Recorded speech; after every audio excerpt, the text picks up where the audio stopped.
Overtime was created by Matt Holman, founder of the EMW Foundation, and is made possible by the Prodigy Media Group and RPM Athlete Performance, with inspirational credit to my friend, Dr. Fred Obi.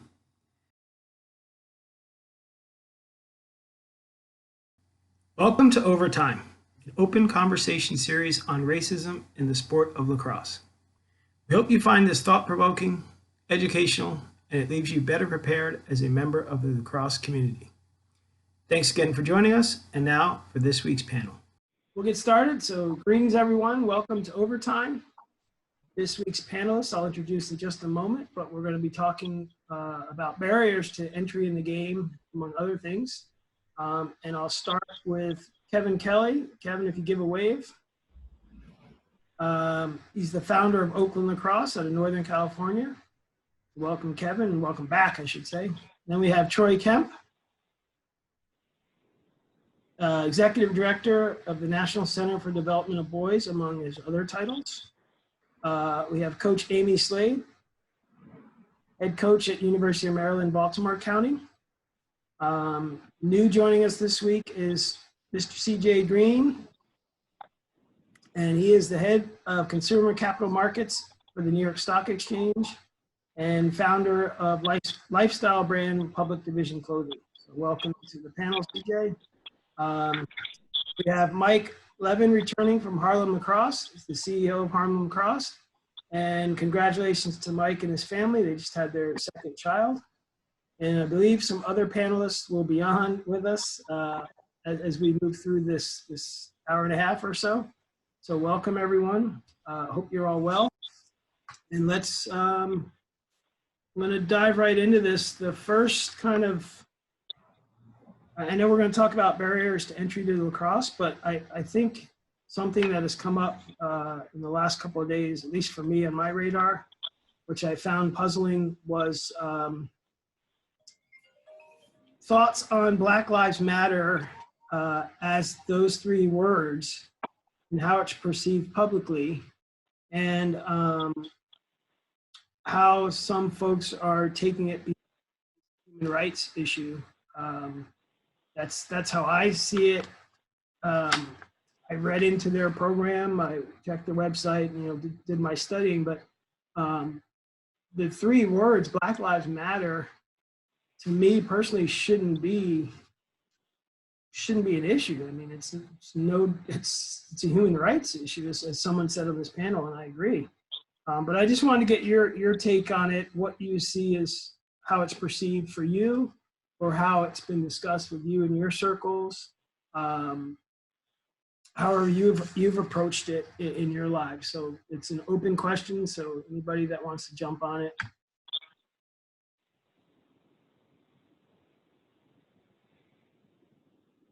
All right, preach, here he comes. I can see him looking for the unmute. There he goes. I mean, warm up. Do I need to stretch for this? What's going on?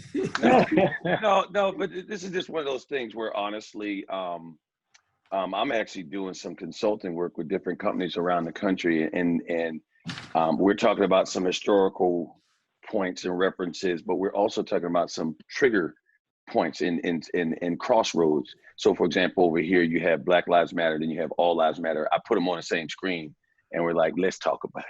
Let's get on down in the weeds, right? Because a lot of this has to do with this. If you want to create change, you got to be intentional.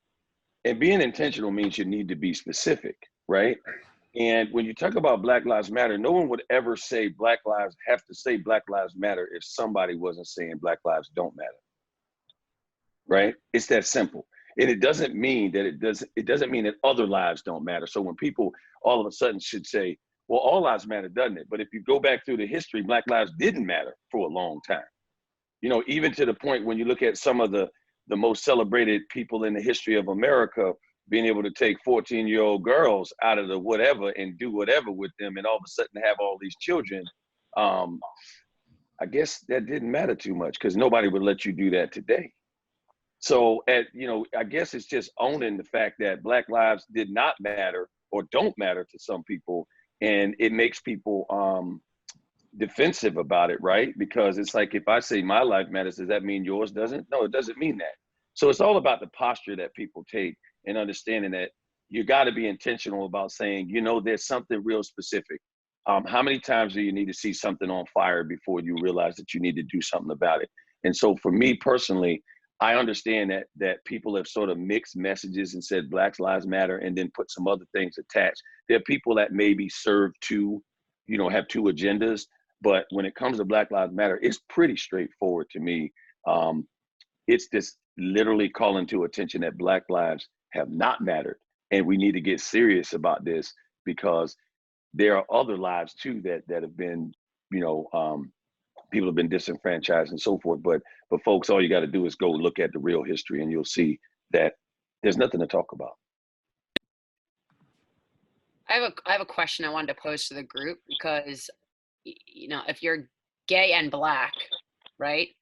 Black Lives Matter should cover all encompassing. Does it take away from some of the message, or does anyone feel like it takes away from the message of Black Lives Matter when other groups try to, you know, insert Black trans lives matter, Black gay lives matter, Black women lives matter? Like, what does that do to the message? Because when you say Black Lives Matter, I myself think anything that you want to be that falls under that umbrella means that you matter. But does it take away from the message when a message has been so strong in the last, you know, couple of months, with everyone really now opening their eyes and, you know, some people doing their research and seeing kind of where this is all stemming from? Does it take away from that message when other people try to insert what they are under Black Lives Matter? Is that something that you would say, yeah, it does take away from it, to like redirect it to a group of something else, or is it still under the same umbrella? I mean, from my perspective, I think it adds to it. Black Lives Matter is all encompassing, but if we're all honest here, there's a lot of Black people out there that have a lot of different perceptions and views about not only the world, but how they see their lives being played out in the world. And so if anything, I think it adds a little bit more horsepower, puts a little more gas behind it, because it shows that even within this beautiful community of Black lives, there are also other divisions that deserve some acknowledgement and should be praised, rewarded, and acknowledged as well. Yeah, I don't see anything being diminished. I mean, I guess you just, you know, sort of like, how fine do you want to use the instrument to be able to get down into sort of the root of whatever injustice there is, right? You know, there's no threat to me if I see someone adding something to it. And that, because you would be doing almost the same thing that somebody else is doing when you're saying Black Lives Matter, and they're like, you know, here's the deal. There's enough struggle out there not to fight with one other person because they add a one other word to the phrase, right? I mean, you get distracted if you start doing that. I think people are spending too much time and energy taking their eyes off the prize at that point. So yeah, they could be somebody that has issues with that, but that's just, to me, I don't. I'd have to agree. I don't see why it's an issue. People are saying that their life matters. I mean, and Troy, you hit it on the head. There's, for years, colored folks didn't believe that their life mattered, and that's, to me, a damn tragedy, you know? So for today, if I think you said like a Black trans lives matter or whatever, and when I internalize Black Lives Matter, I think people of all color, personally, because I think people that are Indian, Mexican, Latino, what have you, have all been subject to racism. And I kind of, for me personally, I'll lump it together with other folks of color. It's not a we or us versus them. I just look at that as a simple thing that they've all probably experienced racism. We all have. So someone that's straight, gay, LGBTQ community member, racism is racism, and the world should be calling it out, which it is right now. And I think this is good. And we're having these conversations, which is great. So why not allow everybody to speak their truth? You know, I don't think we should ever say somebody doesn't matter in their life. And then there's the argument, I know there's the argument of career choices of people, and they say, well, that's a career, that's not your skin color and things of that nature. And I kind of, again, my personal belief is I think it takes it too far when you say, oh, such and such career matters too, because it's the person behind the career, you know. And as someone said on this panel, they wake up every day and their skin is the same color brown. So, you know, they didn't choose that as a career path, that's their life. So let's differentiate from that, I think, for everybody. Troy, you're on mute. There's one thing. Yeah, I was clicking the mute by my picture. That's crazy. That's a rookie mistake. And I promise you, I'm going to share the airtime here, but I need to share one thing. So, you know, you have this structural racism, and you have institutional racism, you have personal racism, but the one that really gets you is when people start to buy it themselves, right? You end up with individual internalized racism. So now you have a society that says Black lives don't matter, right? For a long time, right? And then you have Black people feeling like their lives don't matter. So I can take a life if I don't feel like my life matters or somebody else's.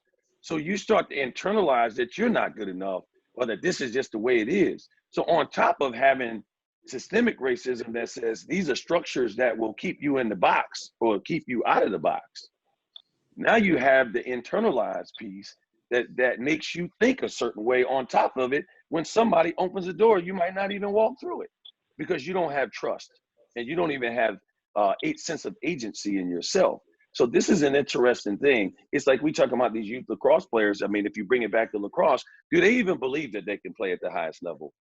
Well, they're even going to try this, because as soon as the first obstacle hits, they hit that first wall, I'm out. Because y'all didn't think I can do it, and I didn't think I can do it anyway. So I'm just going to go back and do what people think I should be doing in the first place. So it's really interesting what goes on between your own ears at some point. If you hear it enough, you start to thinking that's what's normal. And we're going to get there, right? You know, Maddie, you said this segment is about barriers. I mean, Troy, that is the barrier, right? In my view, you can talk about the cost to play lacrosse, you can talk about field space, but the perception of my ability to be worthy of playing this game with people who don't look like me, I think is a real barrier. Something that's probably more costly than some of the other things we'll highlight. Oh, I was on mute, Troy. I was on mute. I was trying some housekeeping things here. And I just letting you guys know I muted many of you so we don't get the background, because it'll pick up any sound you make, so I don't want to cut off a speaker. But yeah, we can keep going on that front. I mean, I guess I am fortunate enough to not have had the experience of doubting myself ever, and in the game. And I just, you know, knock on wood for that. I did experience racism, but I didn't experience things to what you just mentioned, Troy. And I know you work with a lot of young men, so you probably have a lot of good stories, but that wasn't, again, fortunately, it wasn't something for me that I experienced. But Michael and Kevin, I mean, you're working with young men as well as Troy, and you must see a whole gamut of, you know, just internal struggles that these young boys and girls probably go through on a daily basis. I mean, feel free to. Yeah, I mean, there's a lot to digest here. I think CJ said it quite well. Like, I think we often think about barriers to entry in a way that's very somewhat like limited. Like, oh, okay, we just need more lacrosse sticks or something, and then more Black people will play lacrosse, or we need you know, more equipment or something. And a lot of times, those are like the easiest. We think of those things because they're the easiest to overcome. So we can sort of like think that we're making progress if we have somehow like provided lacrosse equipment where there wasn't lacrosse equipment before. but actually overcoming like systemic inequity requires a much deeper investment of time and effort. These are like complex problems to solve. So that's why in Harlem Lacrosse, you know, we're making an investment in a human being. Like, you know, we're going to put a person in the school every day because we think that will lead to meaningful participation in the sport and also to positive academic outcomes. That like the reason that kids are not playing or the reasons that they're not necessarily reaching their full academic potential or the education system has let them down, it's not something that can be fixed with like a superficial investment. It takes real effort and energy. And so I think a lot of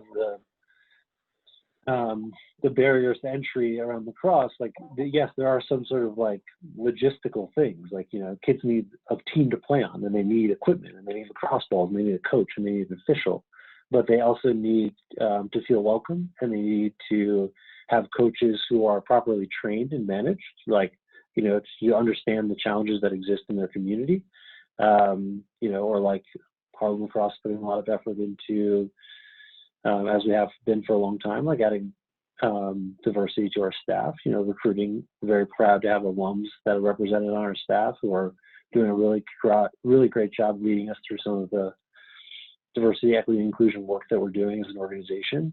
But it's just a complex issue. Like, why, you know, you're going to say, you're going to consider a problem being, okay, there are not more Black people playing lacrosse. Somehow the sport has excluded a whole portion of our population. It's a form of systemic racism, you know, where there are people who are being excluded from the sport. We have to ask ourselves, why is that happening? And it's, you know, I think it's a complicated problem and a one that's worthy of us. It's definitely worthy of our time and effort at Harlem Lacrosse. So we're proud to be addressing it. But it's that's one way I think about the barriers, I guess. It's just that it's complicated, and it's more than something that's just sort of superficial. Yeah, I think well said. And I made a promise that I wouldn't go after Troy after being in the last one, because he like says everything. I mean, just like look at his background and then like how he says. But I think Troy, and I may be misquoting you, but you said something in our last call. You know, there's like diversity, increasing that, which is like inviting people to dance, and then there's inclusivity, which is, you know, I feel comfortable dancing. Like, and I think kind of like the things that Mike was mentioning in terms of the equipment and those things, that's like inviting to the dance, right? Like those are like the easier barriers to kind of take care of, right? We can raise money to get 100 sticks and 100 helmets. And I think that next step that the lacrosse world has so much work to do on is making it feel comfortable, that everybody feels comfortable in the environment, and specifically kids of color, youth of color, and even more specifically, African-American youth. And I think, you know, what we try to do in Oakland Lacrosse is we're working within the district and kind of creating a whole entire community within Oakland, and that ultimately, like, we have a fall program coming up in a few weeks, and we've hired 5 of our graduates of high school to be our coaches, right? So that instantly, when our new kids are coming into the program, they see kids that grew up in their neighborhood, went to the same schools, and they see a vision of themselves, right? And so that's going to make it more comfortable, right, instantly within Oakland Lacrosse. The next challenge is, as we travel around and play different teams, getting to that next step, which I think, to Mike's point, and everybody's point here, it's very complicated, it's hard and challenging, but we need to constantly work on it and challenge it. Yeah, and I could add one thing to Kevin's point, which is, you know, I started working at Metro Lacrosse in 2007, so I've been doing this work for a while, and I've had many experiences in low-income communities of color in cities. A lot of times where it's the kids and families' first experience with the sport, and kind of like their entry phase into our program has always been where like it's only people from their community participating. So like the only exposure that they have to lacrosse is like some guy comes to my school or to this park in my neighborhood, and I play lacrosse with kids who live in my neighborhood. So they're not really like experiencing the like racial exclusivity that exists in lacrosse. It only comes down the road. For a while, and I've had some really beautiful experiences with families that are like, this is amazing, I love lacrosse. Like, this person came into my community and bringing resources to my community. I've met all these neighbors and friends, and my kids having a good experience. And they're like, this is amazing. And then you start to like experience the broader lacrosse community at large. And like, hey, I went to a lacrosse tournament we were the only black people there. Like, what was up with that? You know, and it's kind of jarring, which is, I think, different than if you were an African American who lived in the suburbs, who's sort of like one of only a few African Americans who experience lacrosse in that way.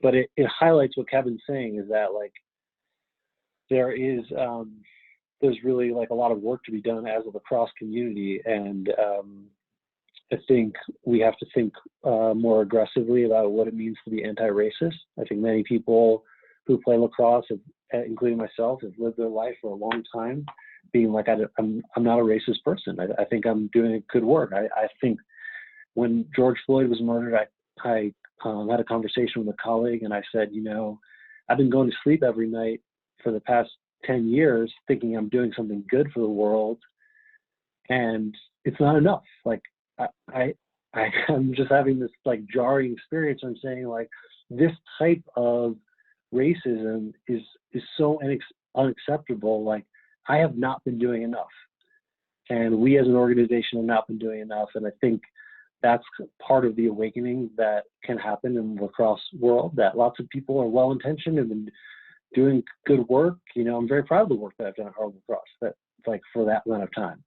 But I think we can use this moment to say, hey, we can do more. And the experience that someone has, if they come to a lacrosse tournament for the first time and they're a person of color, like, that should feel different than it has felt to them, you know. And on my last call, when Chaz was on the panel with me last time, which is kind of a cool experience, Chaz was my teammate in college, and you know, I'm sitting there reflecting, saying like, I think I could have been a much better teammate to Chaz had I been more aware, had I been more conscious of racial equity issues when I was a college student, and I wasn't thinking about it. I was like going to lacrosse practice every day, being like, I'm doing my part. I'm trying to be the best player I can be. I'm trying to be a good leader and be a good teammate. And I think I was all those things, but I wasn't doing enough for racial equity at that time. And that's kind of how I see some of these issues for the lacrosse community. Well, Michael, you just said something that you're in college and you're like, I didn't realize this, that, and the other thing. And it's really interesting. So here we are paying thousands of dollars for young people to be educated in college, right? To be coached by all these, what does it mean to be a leader and a coach, right? When you really unpack it, is it about the strategy on the field and how much film you watch and all these things you put together? Because when you're at the youth level, you're not even watching film the same way. You're out here trying to change lives and change attitudes, change trajectory, all this other stuff. But I noticed, you know, there's two kinds of response you can have as a leader. You can be technical, you can be adaptive.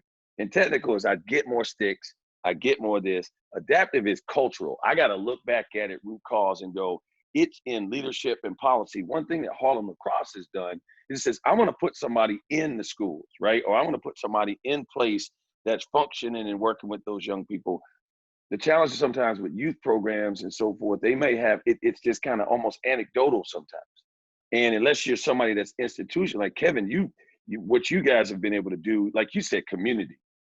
When you said community, I was like, that's more of an adaptive kind of response versus this program right here, or because when you're in the school, right, and not just on the field, that's very different than just on the field.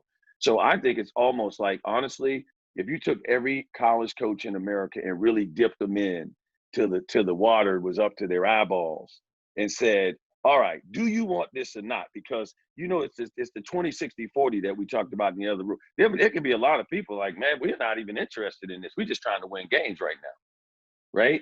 And if it's that way, then you just pushing and somebody's pushing back or just standing against the wall like this. So I'm really scratching my head saying, who really is down with this? Because it doesn't work just to have a few people here. It's got to be, if it's going to be an adaptive response, it's got to be an institutional, systemic, like type response, right? It's the policy level, it's the leadership level. It's not, the grassroots is fine, but the grass is going to die in a minute if you're not getting enough sunlight. And that comes from the top. That's simple. Yeah, and it's funny you mentioned like college lacrosse or college in general.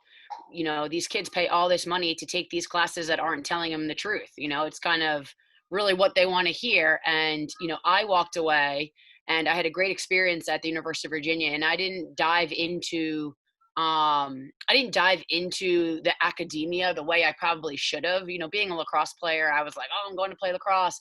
And I always am like, I always, you know, say I wish I should have, could have, would have dove deeper into like the learning experience. And I ended up being an English major, and I learned, you know, a lot and enough. But I still didn't learn some of the things that I've learned on my own through Instagram, unfortunately. And so that is something that I think we're really doing these kids a disservice by not providing them with the facts, right? And so I think that as a coach, you know, not all of us are going to win national championships. You know, there's only going to be one team standing at the end of the year. So, and not all of us are actually going to maybe ever compete for one. There's going to be, you know, the rich get richer in the lacrosse world, and they're going to be the same teams over and over again. Every once in a while, you'll have a new contender here or there. Every 5 years, you'll get a new wave of, you know, recruits that have really helped that team get to the top. But, you know, as coaches, I think we need to ask ourselves, like, what is our purpose? You know, if it's just to win games, X's and O's, I think you need to really question why and what you're doing. Because at the end of the day, like, you could probably ask me the games that I won versus the games that I lost as a player, as a coach, and they start to just all blend together eventually. But like when you think about like the lives that you've touched and the way that people respond to you and what you've taught them, you know, and I think I'm getting to this point in my career, you know, just turning 37 in May. It's not really just about the X's and O's and the wins and the losses. It's about the young women that are graduating from our program and what are they graduating with. No one's going to be like, oh, what was your record when you were there? Because no one really gives a shit, really. They want to know what kind of a person you are and, you know, what you can do for their company or for, you know, their next school, wherever they go. And so I think it's our job as coaches to really educate these kids in ways that they might not be getting it either through home, through high school, potentially even through their college classes. So, you know, one of the really big things that I'm trying to do is I'm not trying to put my opinions on them, but I'm trying to help reframe the way that they're thinking about things that are going on. I'm trying to put resources in front of them that are going to allow themselves to make these decisions, whether it's voting in the election and why it's important to vote in the election if you're a woman at the age of 18 to 23. Like, what does that mean to you? What does it mean to, you know, even cast your vote? Like, how does, on the local level, on the, you know, presidential level, and those things that 18-year-olds probably don't think about because this is the first election that they're voting in. You know, when you say like you're not a racist, which all of us white people have said, oh, I'm not a racist, I'm married to a black man. Well, that's like the complete racist right there. Like, you're just feeding your own racism. And so I think like a lot of these kids don't even understand that concept. And, you know, for someone like me to come out and say to my team, like, this is where I am, this is the boat that I'm in, and I have 3 black kids and a black husband, and I'm surrounded by black people, and I still am extremely uneducated about the systematic roots of where this all, and still every single day, like I was just listening to something on CNN about how they used to give all these black men an STD and never told them, but they used it to like medically treat them. So now why is any black person going to want to be a part of this corona like virus? No one's going to want to be a part of like the testing. Yeah, stick me with a needle. I don't know what you're going to do for me after. And so that's why like the response to it has been, you know, we can't get a vaccine because there's not enough population being tested in a different percentage of ethnicity, especially in Black and Latinos. And so there's things that I'm learning like literally every day when I scroll through Instagram, read a new book, have a new article, talk to my husband, and I'm like, holy shit, like, I thought I got a really good role here, but like now the snowball is going down the hill real fast, and it's like opening new doors. And so I think our jobs, the long and the short of it, and I would hope that any college coaches listening to this is like, you need to reframe your way of thinking, because it's really not about the X's and O's at the end of the day. If you work for a school and an institution that really values education and values the product of person that you're putting out in this world, there's more to it than the actual X's and O's and games of it. And we need to start spending a lot more time and be a lot more judged as coaches, not just on the wins and the losses. Yes, that is part of our job, but we're not these coaches making millions of dollars for our university. So we better be judged on the people that we're producing and how we're impacting the world moving forward with these women, because I deal with women, with these women that we're touching on every single day, and what we're educating with them, and how we're engulfing them in the community, and the opportunities that we're providing for them to do more and be more. And really, like, you know, like Michael was saying, like, more than just that grassroots give them a lacrosse stick. Like, what are you doing? How are your words becoming your actions, and then your actions becoming your value? Like, how is that all changing? And I think that's really important for coaches. Anyone really, all coaches, but especially us coaches that bringing in those $1 million CBS and NBC deals to our school. You need to wake up and figure out like what you're here for. And if you're not here to make better people, then I just don't think you're doing this for the right reasons. Amy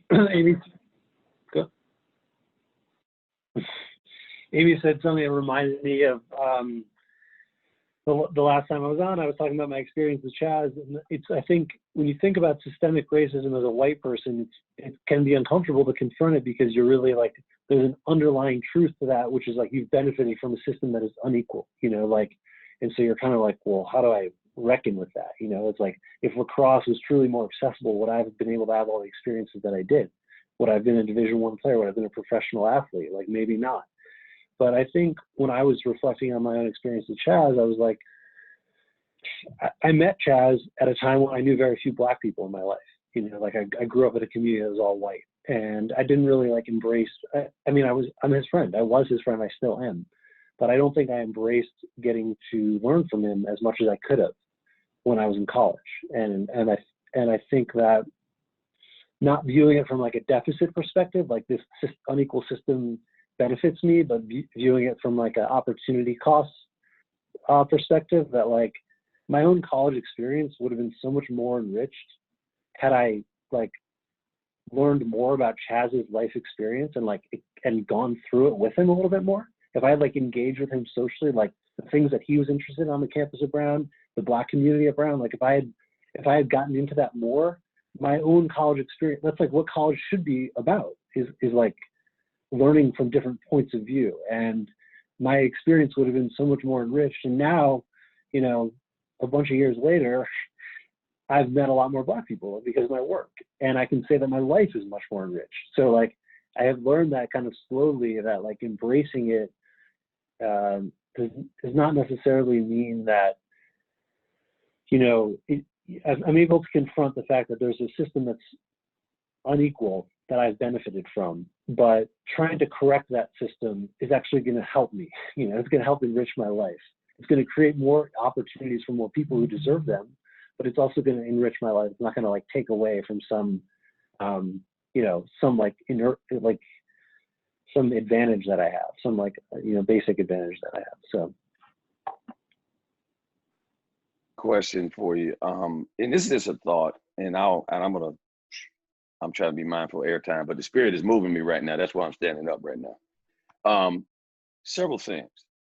One, Amy, you said something pretty powerful. You talked about what kind of people were turning out. So here's the interesting thing. When you think about a coach, a majority, there's only a small percentage of players who are Black who play lacrosse, right? But there's a lot of players who are white, right? Non-Hispanic white. Great. So there's a tremendous opportunity, because a lot of those, if you look at the average demographic of a lacrosse player and the types of schools that all these guys are attending, if you can create change and create an experience for them, Michael, you said it yourself, if you were at Brown and you were able to do some things differently and learn more about Chaz and what he would do, even in the downtime and all those things, kids will do anything to be on the roster and everything to be on the field. So the question is, when you look at coaches it's like right now, if they're not able to play, what are they able to do? They're still coaching. They got to do something. It's not just delivering a weight program. They got more time than they've ever had before to work between the ears right now, and the majority of those players could end up shaping policy and creating businesses and sitting in the C-suite for various reasons. Because a lot of times when a lot of lacrosse players have access, right? At the end of the day, when you look at Wall Street and everything else, yeah, it's great. So why not leverage that, right? So you have coaches. That's why the coaches really wanted this. They could be looking at, what am I designing that's where I can use the time that I have now and the tremendous influence I have right now to get my team to grow in another dimension, right? And so, yes, it's one thing to work on getting more players on this end, but it's another thing to make sure that the other side, right? You build the bridge from both shores, as opposed to coming from one direction, and all the people that might have some access and means, why not help try to shape whatever percentage of those young men and young women who might be in a position to create policy. So, I'm looking at it like the best coaches. I mean, I had book groups with my kids. I was like, all right, we're going to read this right here. We're going to talk about this right here. As long as I have the con, they're going to follow me. We're going this way, people. And they're like, coach, whatever you say. So why can't we use that too? So I'm hoping some college coaches and other coaches are watching who are in some really elite high schools and colleges and so forth, because those are leaders. You're forming leaders. Leaders have to have empathy and they need to have understanding, right? So hopefully they're watching. Perfect shameless plug for me, Troy, to invite others on, but no. And I joke, but I'm serious though. I, as you all know, before we got on, I'm always asking for referrals, and Amy, you've been really good, and Mike and Kevin and Troy with your time, and CJ, I know will be a champion for us. And, we do need to have these college coaches that are probably my age, maybe a few years older, a few years younger. Come on, don't be afraid to sit down with us and have this kind of chat right now and get that ball rolling. And you have people like Troy and Dr. Fred Opie, Trevor Tierney comes to mind that does really good job with this, and resources like Kevin and Mike that are in these inner city programs that you might learn from them. So it's an open invite. I've always welcomed and always will welcome. And we're definitely looking for some head coaches to come join us here, because I think, Troy, you said today, and it's been said before, that we really do need to get those top levels to buy in and go down. And Amy's statement was strong, because you and Amy and Coach Decker at Hartford, both of you have the same kind of philosophy with your teams. You want to educate young women to be better people. And yeah, you're going to play lacrosse. That's just the method of gathering them. But you want them to be better people. So I commend you on that. CJ, did I cut you off? Were you about to say something? No. I'm putting you on the spot. No, but I will say this. I will say one thing. And Amy, you hit the nail right on the head. As coaches, you truly have an awesome responsibility in shaping the youth. And I think, any of us on the corporate side of the equation would tell you, when kids graduate out of school, we really don't care so much what's on the resume, because everything that we need, we're going to teach you. We just need to make sure that what you're starting with fundamentally is something that we can work with. And that's where, Amy, the how to make better people is what's really going to make our workforce and how we think as a workforce and how we cultivate culture and how we grow exponentially so much more likely. So any coach out there, awesome responsibility, but very thankful for what you've done so far. Yeah, I think it would be cool. I think it would be really cool. Like, I have some connections with coaches. I'm sure if I knocked on the door, I was like, yo, get on this call, they'd be like, who are you, little girl? Get out of my face. But, I think it's worth it, because, at the end of the day, and I find this a lot, and I don't want to say in just men's lacrosse, because I'm sure it's across the board, but some people just think that they're way too big and that lacrosse is this be all end all. I'm like, people, no one really knows lacrosse like that. So how about you just take a deep breath and realize that people are going to understand who you are as a coach. It's going to be more impactful, not because you won 7,000 games, but because everyone from your Johns Hopkins team went on and did really great kick-ass things, not just in their community, but in their world, in their jobs, succeeded, were a great face for their company, and then was able to hook someone else at Johns Hopkins lacrosse up, or Virginia, or whatever, or UMBC, whatever you want to talk about. And so I think that if you can teach, and if you can get to the heart of some of those coaches that think that they're old school, taping together the film and watching it just to save a goal or to keep a goal, you're at the end of the day, that's just not that important. And I say that for lacrosse, and not to badmouth lacrosse, but it's not the widest growing, it's not a sport that everybody knows about. And I would say the same thing for football and basketball, to be quite brutally honest. I just think it's time for people to stop putting sports and the outcome of the sport on such the highest standard of pedestal. Even Alabama football, which roll damn Tide. And I like Nick Saban, but like, you know, what is it that you're doing other than the football piece? Because at the end of the day, Corona has killed football. But so like, we don't have football people. So what's next? You know, like, what are you going to do in this downtime where you're not being able to be on NBC or ABC on Saturday nights or Saturday afternoons? Like, what's your job going to amount to? You know? And so I guess that's something that like I really learned in March was like, and this was a hard thing, I think, for coaches to really identify with is, and as players, if you guys were ever like good, you know, players, when you graduate, you're like, oh shit, I was Amy Appelt. Now what am I? Like, I was a lacrosse player. Where's my new identity? And so I think also as coaches, we really need to do a better job of not just identifying ourselves with our we're coaches and we coach here and we have this record, but like, what is our, you know, person record? Like, what kind of people are we turning out? What kind of product are we putting out off the field, not just on the field, you know? And so I think that's something important that this coronavirus has really made me realize as a coach was once I couldn't go to work every single day, what was I? What are we? You know, if we can't do X's and O's, what are we? And for the first 2 weeks, it was really tough. I'm not going to lie. But as I started to like mull over and things started to change, I really started to reframe what my job was as a professional coach, you know? And this is a commitment that you make. It goes from being a job, or for me, it went from being a job to being a career within a 3-year swing when I redefined what's really important for me and my life and my duties as a coach. You know, am I going to chase the wins and the losses,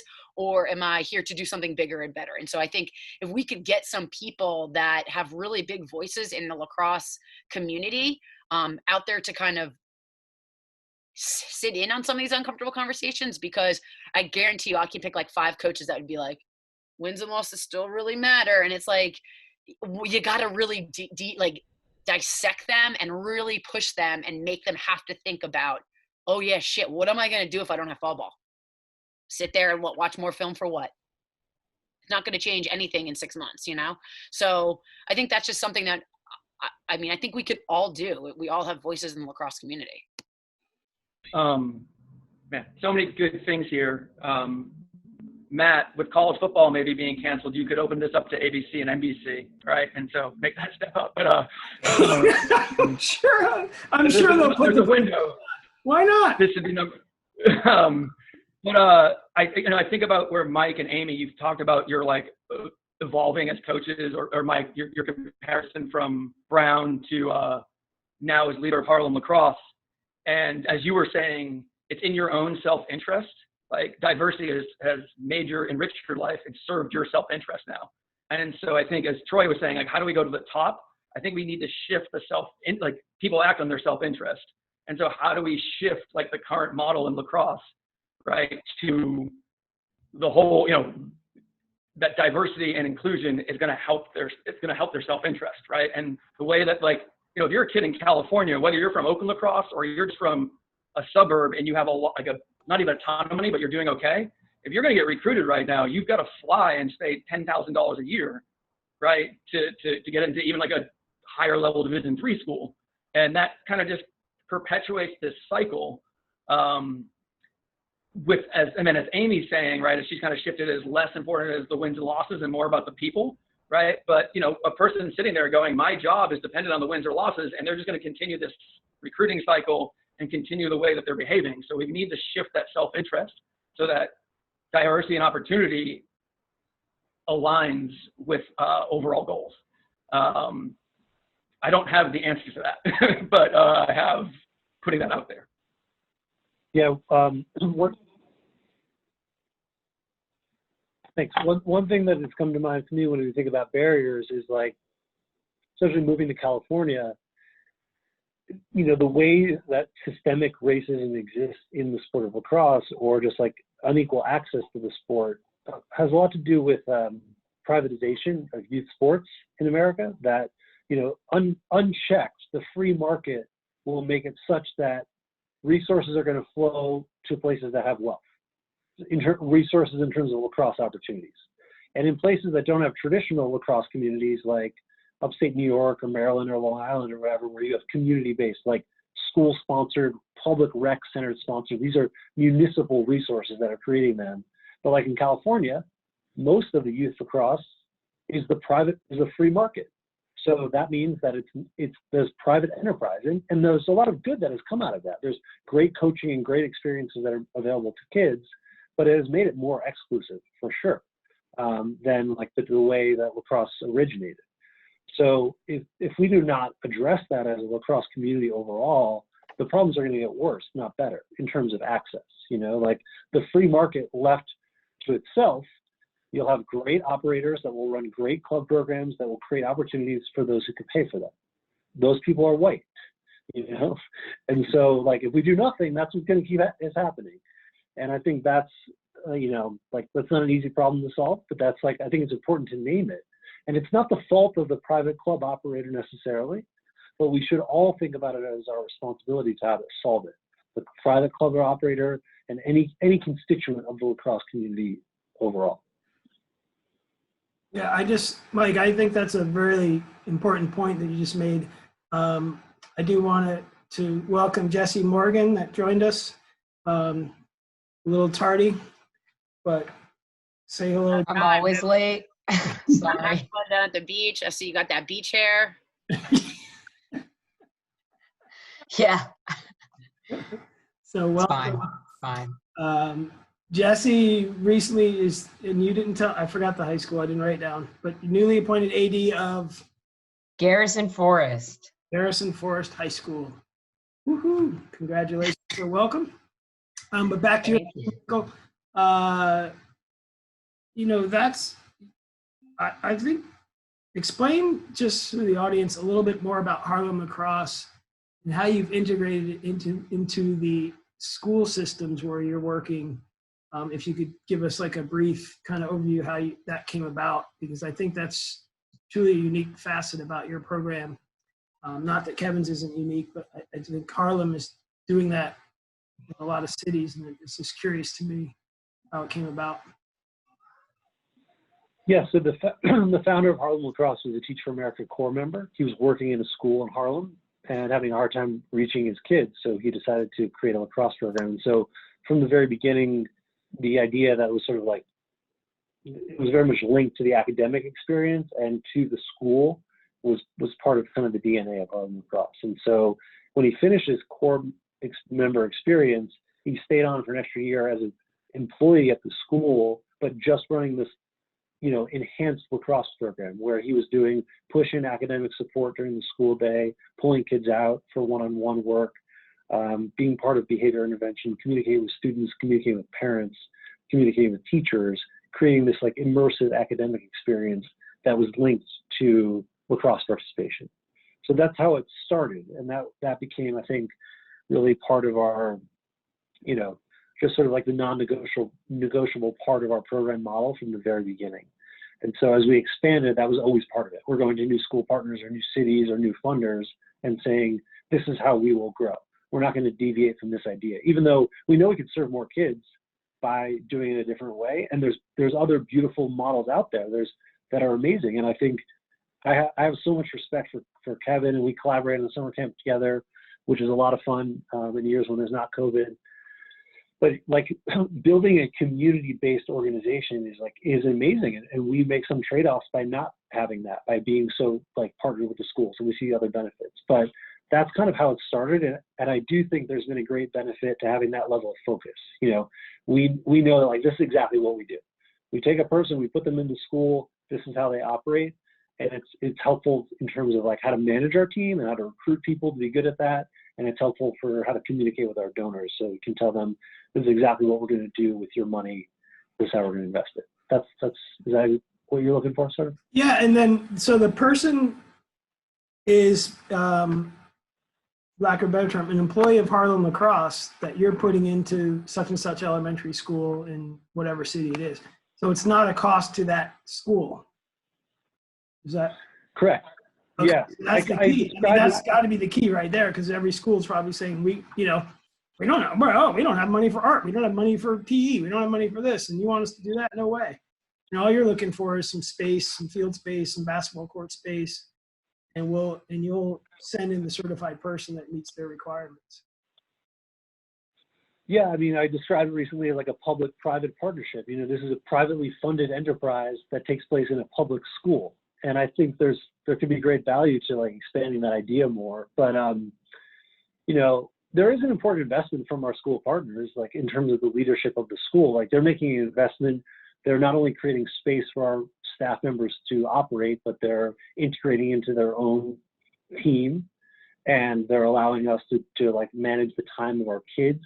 Systems we're manipulating the schedules of kids, and mostly they're committed to the things that we're doing. So that requires an investment on their part, and we try to be thoughtful about selecting the right school partners. But you know, it's kind of like an issue of like a fundamental belief of Harlem Lacrosse is like these things should be accessible to all kids, even if you can't pay for them. So we're gonna try and solve that problem by not making it a financial investment from the school or from the participant or the fed. I like it. I like it. Kevin, just same thing briefly about your program then. It's you've integrated into your community and you're in more than one school, but you're in. Yeah, so we're 6th to 12th grade in Oakland Public Schools, and our goal is to work with a 6th grader entering a middle school in Oakland and work with them all the way through 12th grade and help them with their transition after high school, whether that's a 4-year, 2-year, or a technical trade. So our thing is get to know the kid's family, school situation, know them as well as we can. You know, it's about the relationships that we form with our they form with our coaches and their peers. And so we're in multiple schools. There's 12 Oakland public schools. We have programming in 9 of them. And then we have, there's 8 major Oakland high schools. Right now we're at 2, but we're currently working with the district to address some of their Title IX issues. So we're starting an initiative to build varsity women's programs at every high school in Oakland. And so we're building out 2 in 2021. And then in about 3 years, we'd like to be at each school. And I kind of look at us as the lacrosse wing for Oakland Unified. And so our program's free, provide all the equipment, do academic support, nutrition education, and we're just kind of working within the community all the way through. And so the ultimate vision would be to serve all 36,000 kids in Oakland Unified from kindergarten up. We need to be on ABC so we can make that happen. So I'll leave that to you on Matt. But for now, we're focused on 6th to 12th grade. I see. No pressure for me. Okay, ABC. No. Write this down. They're going to lose programming in another week, so yeah, maybe we'll get into it. So let's keep going on this barriers to entry idea. And I agree with the way you phrase that, Michael. You know, the physical aspects, the sticks, the balls, that's a done deal, an easy deal. Is there a mixed feeling on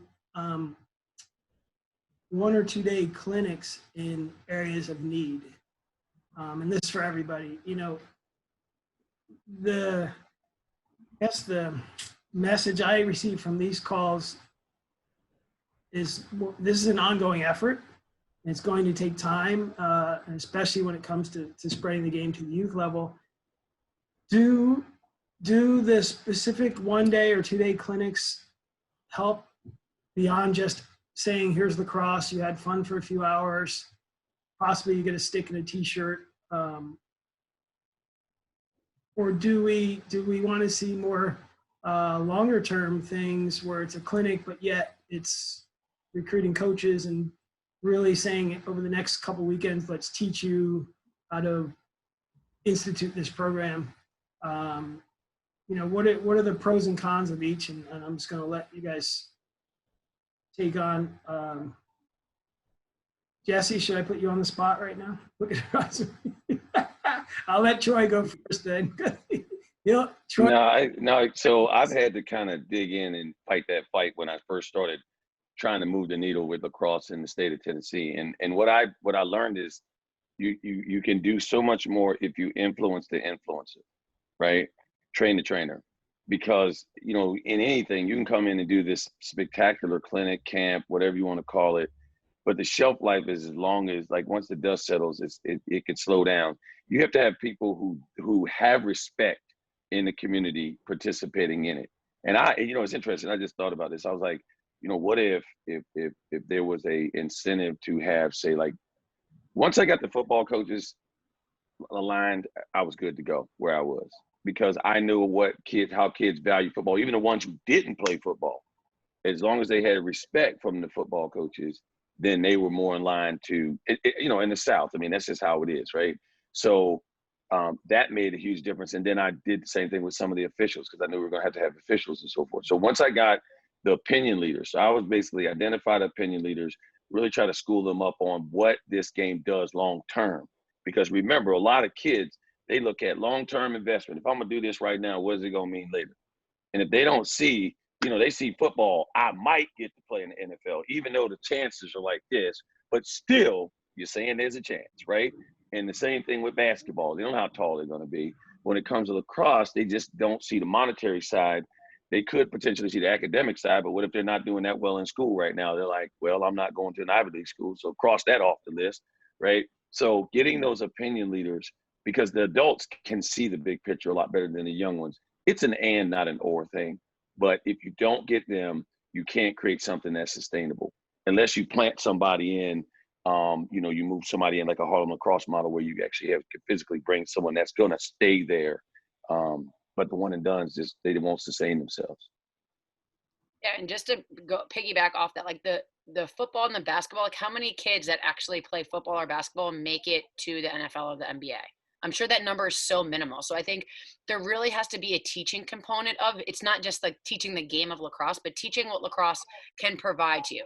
Provides to you an opportunity to open a door to better education. Better education opens a door to jobs that are actually attainable for people other than the NBA or the NFL, which, a very small group of people are get to that point. So I do think that like the education piece behind why sports in general are so important, and talking about lacrosse, is what other doors is it going to open for you, and why are those open doors important? I just don't think that like we're teaching these kids, or I don't think the kids get that message so frequently. Whereas if there's more people telling them that message, where, oh, this is a door that can open to college, and what does college do for you?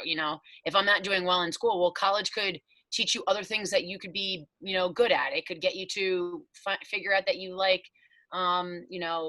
digital communications and media and communications that you never even knew existed. So just opening your eyes to other opportunities that you may not have ever had before. And I don't think that piece is necessarily taught. And I do think it needs to be taught, because I think if that information isn't provided, then just going to a one-day clinic, it's in, it's out. As long as it lasted is as long as it's going to stay. And once the clinic is over, it's, I want to go home, I'm hungry, and it's, not really remembered the next time. So I don't think one-day clinics are necessarily the way to go. I think that there needs to be, some type of maybe a clinic programming where it's a 3-step thing. It's the sport, it's what the sport can do for you, how it can open up doors, and maybe that is something that we train coaches on, to teach them how they can really grab people's energy, real reason for being a part of something. So I think I'm pretty biased against like one-day experiences. Like it's kind of counter to like our model. We're doing a very in-depth thing, but I do think there's value in them. I think it's a part of like a comprehensive approach.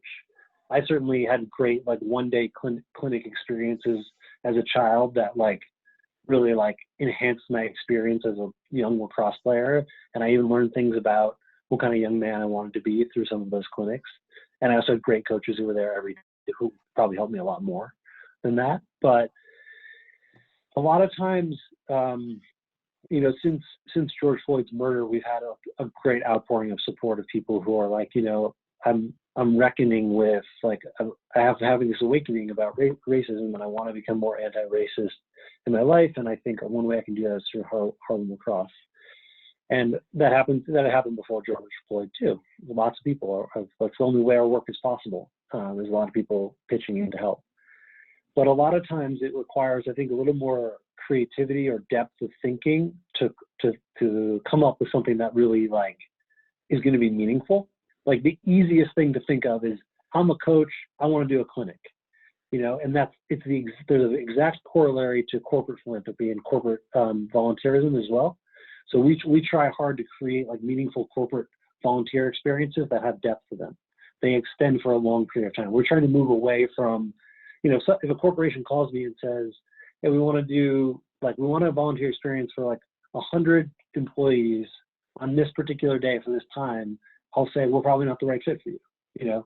You might want to like do Habitat for Humanity or build a playground or something, which are great causes, but we're not going to like create a volunteer experience just so you can have that. That's probably going to like not help us meet our mission. That'll just be like us doing you a favor.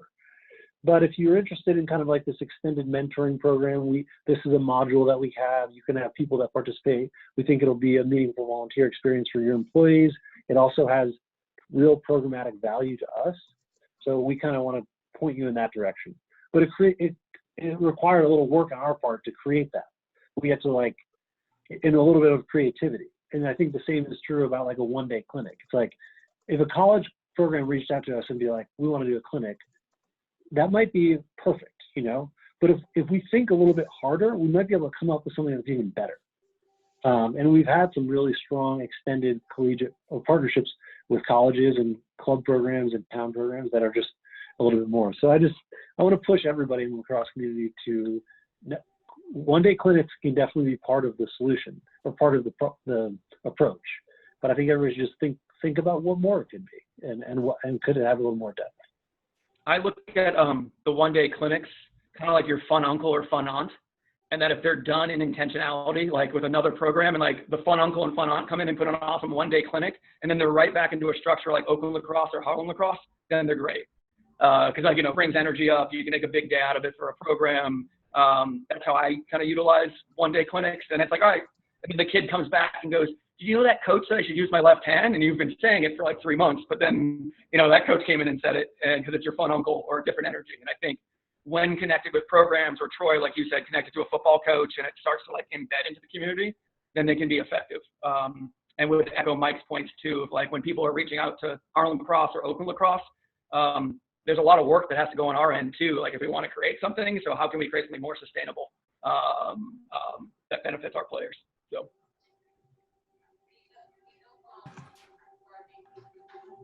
Somebody going to say, okay.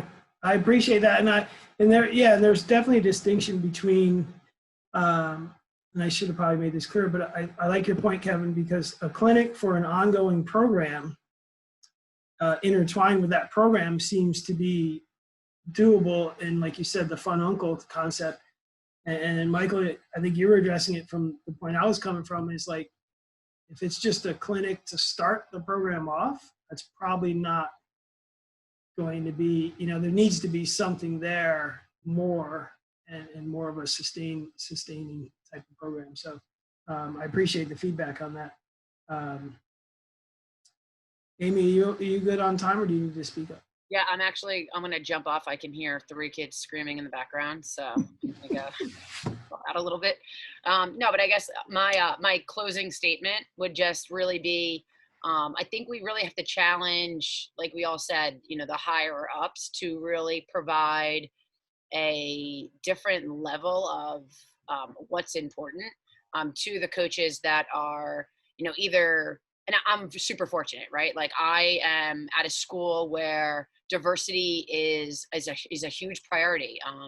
Freeman Habrowski, who is an amazing educator and amazing leader for our university, and I'm sure other universities out there, everyone I talk to looks up to him. And I feel really grateful that I have the opportunity to work in a place where I can freely help, teach my girls a little bit more about something other than lacrosse, and that I'm not always judged on just my wins and my losses, but my kids' grades and the way my kids are in the community and what they are, after that. And so I think that's something that we need to challenge, athletic directors, we need to challenge presidents, if any of this ever wants to change. So I think, a good start would be with some of these NCAA coaches, and then providing that information, that platform, and that power to be able to go to their athletic directors, and then be able to go to some of those, presidents of the school and say, like, obviously you hired me to win and lose, but wins and losses don't just come on the field. I think they're also in society and, you know, off the field type things that I think we can measure ourselves as successful for sure. So those are my giving words. Jessy, I'm going to drop the mic and hand it to you. Jesse's going to have to step up, but no, that's very true. And I'll add to that point, 'cause somebody made this a couple of weeks back, especially on college campuses. If I assume there's a Black history or Black studies or some type of African-American studies program, reach out to those professors and have them come speak to your team as a way to start the ball rolling. You know, that's right on your campus, and that's probably free, and they're probably love to do that. And then maybe you'll get a new fan. Maybe you get the whole department behind your program. So yeah, Amy, I appreciate the time as always. We'll put Jessy on the spot a few times. Break her in, don't worry. Take care of your girl. All right, guys, have a great night. Thank you. And so I will pose this to everyone. It's another kind of what I saw over the weekend type deal, and just how I interpret some of the comments I see. And I don't give a lot of weight to social media. I believe it's a great platform to, for one, to share well thought out ideas. But I think some of the comments just run amok when people are trying to do, you know, they get lost in people's comments and silliness. So it's about ownership of one's feelings and experiences. And I've seen, and you've all seen this, many Black players coming forward and basically speaking their truths and their experiences. And what puzzles me is the hesitation of others to, one, not acknowledge that person's feelings or their experience, and accept it for what it is. It's exactly that. It's their experience. They're sharing what their view is, and not trying to turn it around to suit their own situation, or, you know, get the what about this or what about isms going on, and we're not allowing that person to share their truth. And hopefully I'm making sense to what I'm alluding to here. So I'm just curious as to what your thoughts are on that, and thoughts on prominent players. There aren't many, but the few that are speaking up now, and how you've received those messages for you personally and in your circles of influence.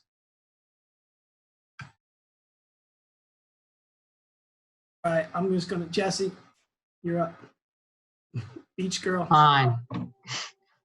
I mean, I'm a super liberal, honest, genuine thinker and sayer, so obviously I enjoy engagement that feels genuine and honest, and whether it's something I agree with or not agree with, I enjoy it and I accept it, and I hope it adds to the discussion that needs to happen. That's pretty much how I think about it. I'm not anti anything really. I think that all speech is necessary, and hopefully I'm speaking to your point of what you were trying to say or allude to. But yeah, I'm a super free thinker, and I'm the type of person that gets themselves in a lot of trouble and things like this. So hopefully I'm explaining myself well, but I enjoy the engagement that's been happening. This is a very safe area, so you know. We have all, you missed my encouraging marks before we get on air, but you know, if you got to swear, you swear. If you speak your truth and you own it, and no one's here to, you know, we're not here to point fingers. We all know that there's many lanes that are going to get us to the same destination. My lane is one where others might be in a different lane that's too fast or too slow for me, and that's all about respect. So I appreciate you being open and honest, Jessy, and I know it's hard putting you on the spot. But yeah, your opinion does matter. Who's up? CJ, did you have something on that regard? Yeah, I mean, look, I mean, I love this game, you know, and it's encouraging and it's refreshing. And quite frankly, I haven't talked to this many Black folks in lacrosse in my lifetime. and that's a good Wait. that's a good thing. It's We unfortunate. lost Troy. We lost Troy. Is he back? He's back. He's back. But there's some truth to that, right? And I think Troy's laughing because he knows exactly what I'm saying. And so, and this is something, you know, when I spoke to Gus a few weeks ago, he reinforced that message that it's a beautiful thing to see men and women of color speaking their truth. Because if I'm honest, I wasn't strong enough to do it as a child, right? So I'm from Severna Park, Maryland, 7th grade, just learning to play the game. I mean, I got Black folks telling me I'm an Oreo. I got white folks being like, what are you doing out here, right? So you're kind of in this interesting spot. Fast forward to playing at Villanova and, you know, freshman year, some of the terms that you heard would be the kind of things that would make you crawl up and hide. So it's beautiful that men are speaking now. I just wish that there would have been men like that stronger when I was younger to kind of help me, if that's helpful. Very, very helpful.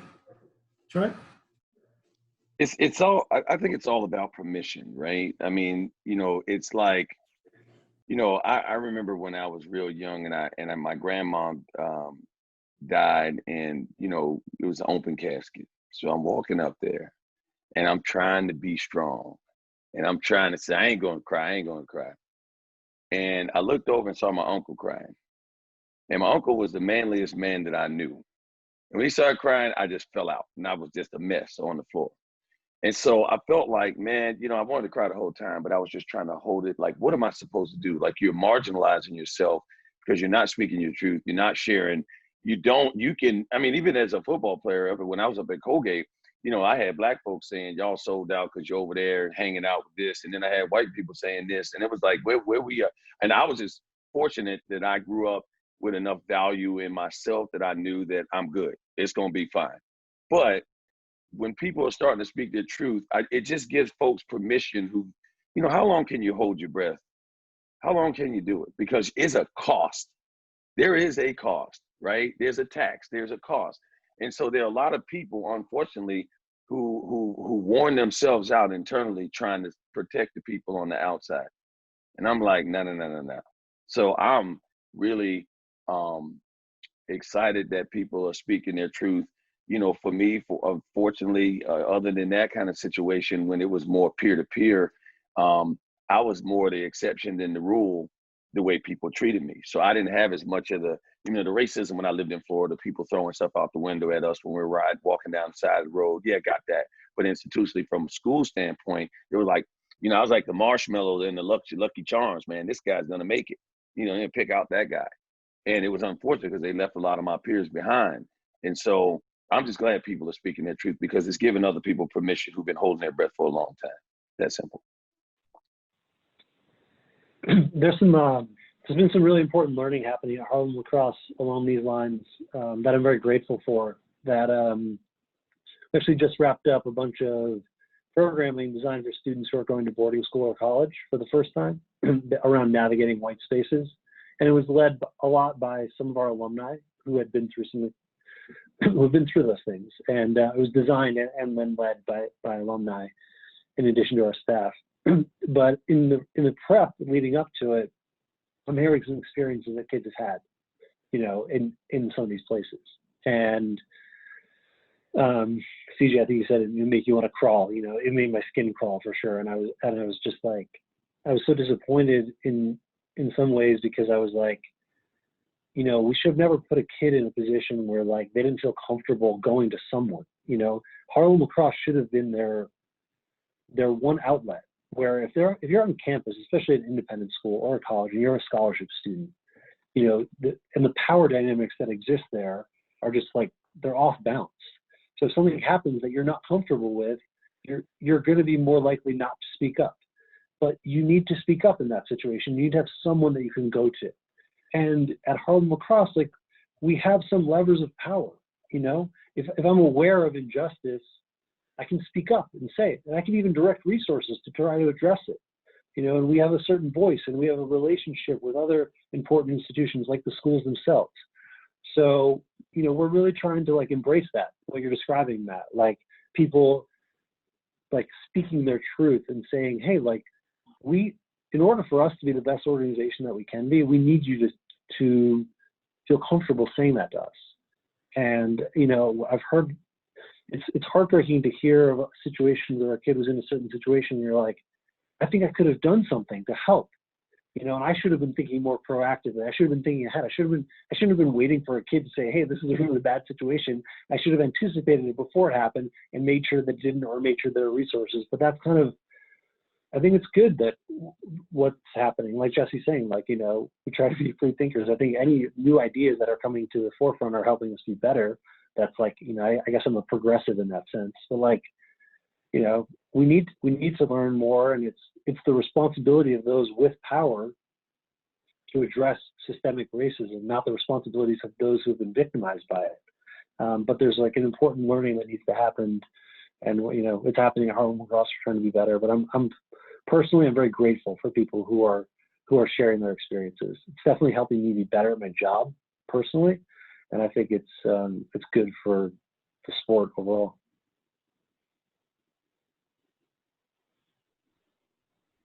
Yeah, the only thing I would add is just here to listen, and then I think shifting in Oakland Lacrosse from being reactive to situations to being proactive, which I think Mike was describing a little bit, and what I've been using as a term lately is relentlessly advocate for our young people.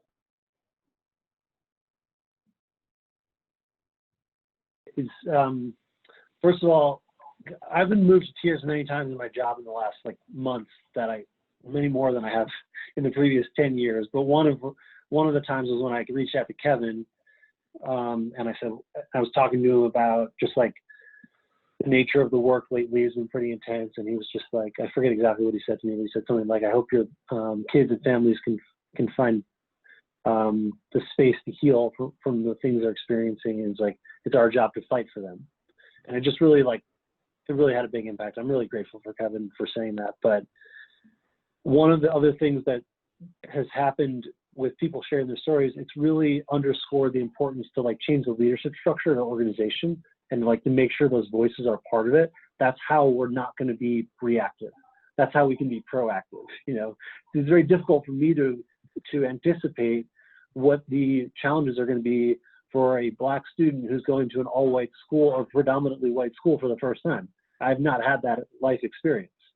And if I'm sitting in the boardroom or on our senior leadership team and we're all white, we're very limited. Like we're not, and so we have to. It's underscored that for us. It's kind of like, why is diversity so important at the leadership level? It's helping our organization. We're making moves, and we got to be more aggressive, and we will be. But that's one thing that I've taken away from it too. Say one extra thing about that is just that, like, optically, it's really important that young kids of color see people of color in leadership roles. And I can't stress that enough for organizations, you know, that are starting up, or, you know, Harlem Lacrosse, Baltimore Lacrosse, anything, that it means so much. You know I train many women of color or young girls of color, and their parents are so appreciative of the experience, because I'm one of the few women, you know, seasoned athletic women that have gone through everything. And I don't have to do anything other than just be me, and it means something. So just us being in leadership roles and at the table and in the conversation means a lot. And I just want to make sure that I mentioned that. Yeah. Oh, Jessy, I'm glad you mentioned that, because you know, you're an AD now, right? And you know that you're front page news. That's how it works, which means that this school, I mean, when I moved from the classroom to becoming the dean of admission at Macaulay in Tennessee, our diversity, this just shows you how powerful leadership, like being in the visible, you know, you got to do the work, right? No matter what. But our diversity in boarding, which is almost, when you think about Black kids in boarding, African-American, however you want to call it, we were like 4%, and it went to 13% in about 3 years. And these are African-American families who were paying $50,000 as well, because they looked and it's like, if that brother, you've been there 20 years, that must means one, it's safe. Two, you are at the table where decisions are made, where policies are made, and if something goes down, you can help inform the conversation of how to react to it properly. Facts. So just physically, even with Nation United, they saw black coaches, and it doesn't mean white people can't coach black kids. It's not that kind of party. But with Nation United, you got people, I'm in the bathroom, coming out of the bathroom, I'm in a hotel lobby, and I'm feeling like Eddie Murphy on Coming to America. Some guy come running up to me like I was the king of Zamunda. I was like, what? He said, you at Nation United Lacrosse. It was this kid from, I mean, he was like starstruck. Man, I've been waiting to meet somebody. Can I get that t-shirt? Whatever it is. Because it was one of those things, because it is a rare thing. And if you endure it and you can make it to the leadership level, that must mean there's a path somewhere. And that's And how it's like it works. leadership level that isn't necessarily like, I'm not going to say that this is a handout, but like putting people of color in like diversity and inclusion roles is cool. That's not it. But like, That's yeah, not it. it doesn't hit the same as UVA making the AD a woman of color. Like, not the SWA. She's not the SWA. It's not a token like I gave you this. It's like a real role. And I don't think that people understand the difference. Because there's the easiest way to understand, the best way to understand the difference is this. They say your budget and your schedule are moral documents in an institution. And it's not just, here's a position that I have, but do they have any power to move things? Do they have a budget to create change, to create programs, to influence things? And do they have any decision-making power? That's where the buck stops. So if you analyze all the situations, if you're not in a situation where you can help shift dollars to here or there, or have the input about the schedule of how things move in an organization, it's not institution. It's tactical, it's not adaptive. It's that simple.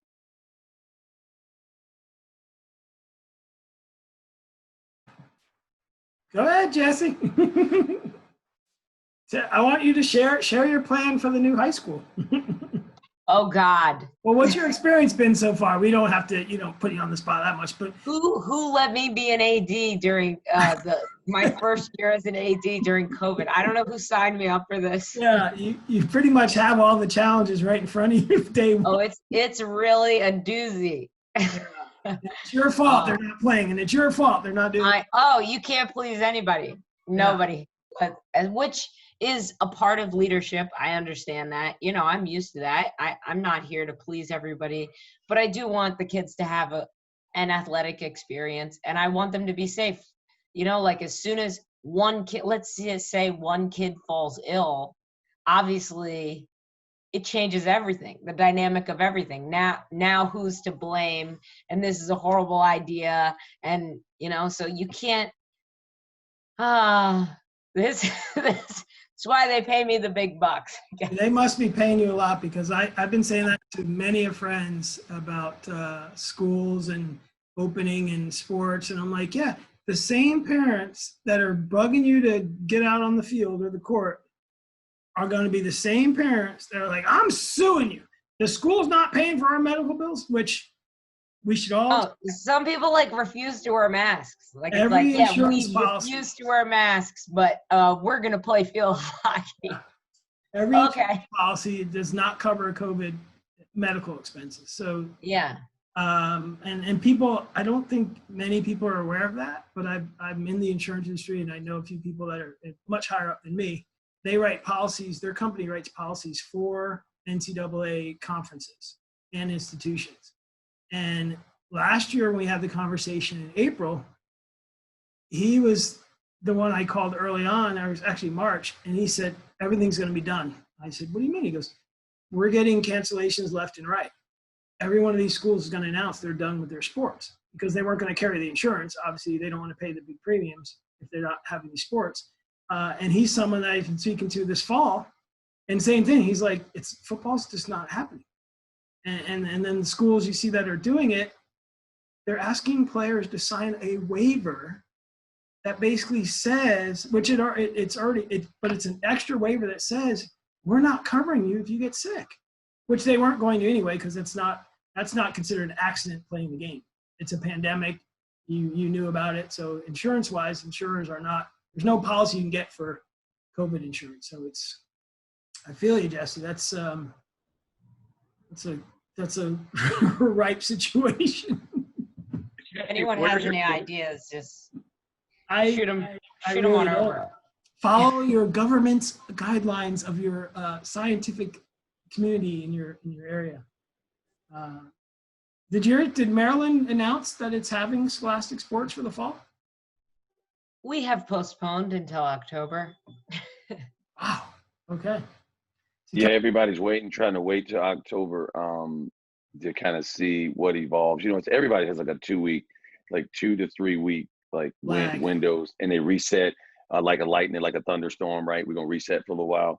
But one thing, Jessy, I want to add is that, you know, again, as an AD, it might be interesting. You know, obviously, you know, the whole George Floyd murder happened here. You have COVID-19 happened over here.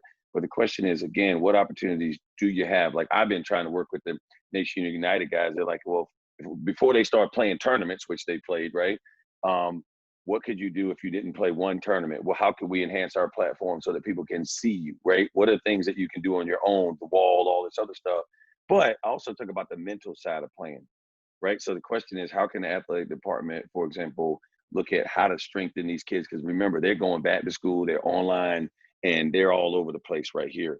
So maybe there's something that because of the influence that the coaches have on the kids that they can do to help strengthen them mentally, but also help them address some of these tough things and difficult conversations. Maybe there's Zoom calls. I mean, I don't know what the format is, but maybe there's an opportunity that's in here that will continue once kids are able to get back on the field again. So I do think there's some opportunity there, even though it's not a good scene. Life without sport is no life at all. So we're just going to have to figure it out. And that's what I truly believe. Like, I couldn't imagine if somebody took sports away from me in high school. It would not be good for me. So with that understanding, I'm going to try my best to offer something. Yeah, I was hesitant about doing these Zoom calls, quite honestly. When I came up with the idea to have a conversation, and I asked my friend Fred Opie, like, I want to have a conversation. I think Black and white people need to sit down and talk. And, you know, that was my comfort level, my lane. And then he suggested Zoom, and I was reading about it. And I'm like, I don't know if I want to do this. This is kind of weird. But to Troy's point, that might be something where you get 2 or 3 players from each program, maybe fall, spring, and winter, you separate it. And maybe max 2 adults to kind of help get the ball rolling and keep the ship in the right direction. But, you know, maybe the kids do have these open conversations. I personally think many 17, 18-year-olds are probably much more aware than we give them credit for. One of the post George Floyd, I think one of the healthiest things that we did, you know, typically if it had been a regular season, we would have been with our kids directly on the field, seeing them in person and addressing, you know, what's going on in the world. Obviously, you know, we couldn't do that. And we partnered with this organization called Our Joy Oakland, which is Restorative Justice Oakland. And we had racial healing conversations in which they brought experts that talk about race all the time. And it just gave us and we had our high school kids talk to our high school kids, middle school talk to middle school, and coaches had a group and parents had a group. And it just gave them a space to digest and process. And one, it was incredible to see these professionals that talking about race, of how they like redirected conversations and you know, wanted to make people uncomfortable so that they could learn and grow. And for our kids, it just reminded me that when you work with young people and you give them the space and the resource to do things, they always do incredible things. And our high school kids especially came out with, you know, talked about the racism they faced in the lacrosse field, and they said these are like the 5 or 6 things we'd like the league to do to address it. And we're like, all right, let's do that.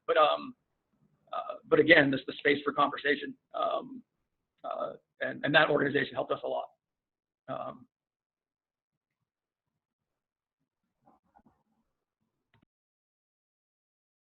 I like it. We're coming up on our time limit, sad as that is. but I'll just go around the horn and let you all speak freely, let you riff. I always put the pressure on Troy to go last because he brings it home. He likes to drop a Kempism on us. I'm gonna keep you in the cleanup spot, Mr. Troy. So I'll let Mike go first. And again, Mike, congratulations to you and your family on your newborn. That's cool. But I'll let you go first and give us your thoughts. Yeah, I guess I'm grateful to be included in the conversation. I'm grateful to be doing the work that I am. Like I said, there's a lot of important learning happening at Harlem Lacrosse, and I think there's a lot of important learning happening everywhere. And I think it's important for us as white people in the lacrosse community to approach, making the sport more inclusive with a certain amount of humility.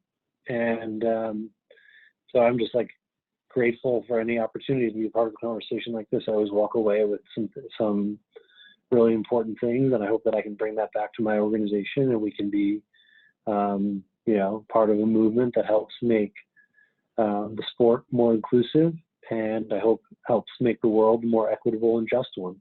So, thanks for having me. Always a pleasure having you on, of course. CJ, your thoughts as your first time on the panel, and what's your take? Yeah, number one, thank you for having me. There's a lot of accomplished people who've done some phenomenal things in this game, and it reminds me that I need to do more. So thank you for letting me be a part of this. It's something I mentioned at the outset after Troy's comments. I think perception is the highest cost, the biggest challenge that we have in this game, and the perception from the young Black man or woman, whether they belong, that may keep them from even dreaming or trying to get on that field, and that perception from somebody who is not, that doesn't think that you belong. And so all of these conversations are part of the solution. They're not part of the problem. I do fundamentally believe that if you are not talking about it, you are part of the problem. So phenomenal platform, and I hope it continues to shed light. I've spoken to my old head coach, Mike Corrado. I will be calling him as soon as I hang up, because I think having more of the NCAA coaches platform speaking directly to their players in this offseason, which as far as I'm concerned is indefinite, right? Who knows when we get back on the field, to actually do more of that learning in between the ears. So with that, I'm a hush up and go do bedtime for my 3.5-year-old. It is that time on the East Coast. Yes. And I appreciate your joining us, CJ. And again, we welcome you back anytime. Sorry, one last thing I forgot to mention. I apologize.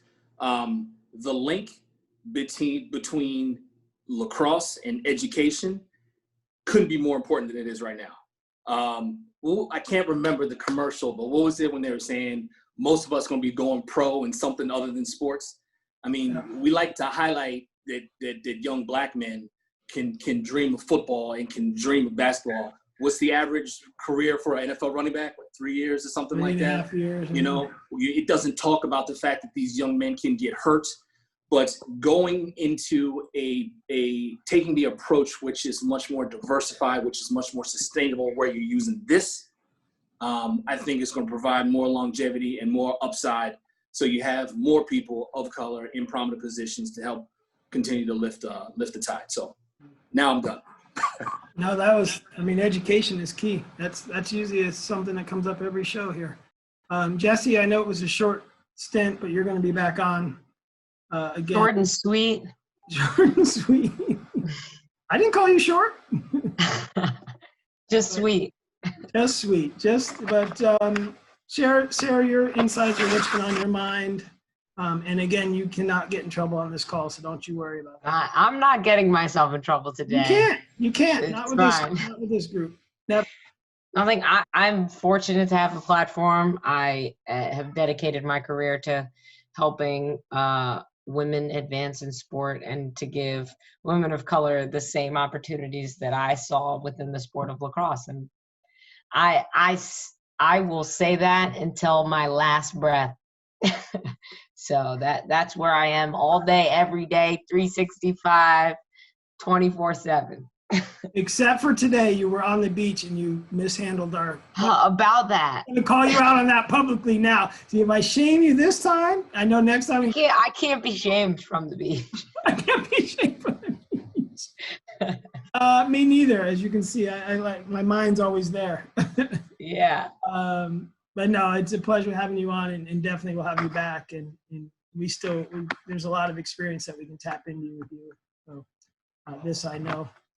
Kevin, your parting thoughts? Yeah, one, Matt, just as everybody else said, thankful for you putting this on. Second, just to everybody here sharing their story and their insights, just greatly appreciate it. I think about I was on one of these calls 2 or 3 weeks ago, and I just feel like the impact it had on me 2 weeks later about opening things up, thinking about things differently, thinking things more critically.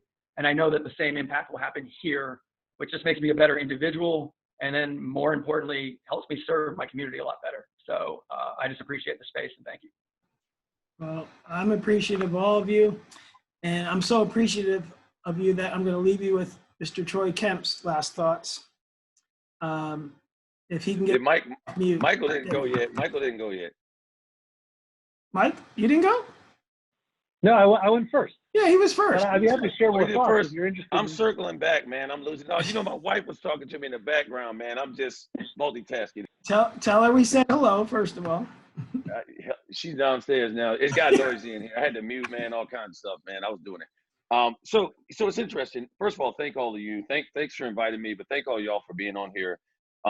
Thank you all, especially Kevin and Michael, for doing the work, man, getting down in the weeds and really, you know, investing yourselves in lives, you know, at that level where it's so difficult, and really, you know, thinking about like how are our players responding to this? Because it's interesting. The coaches, when they're on the field, they always have a game plan. They've got a scouting report.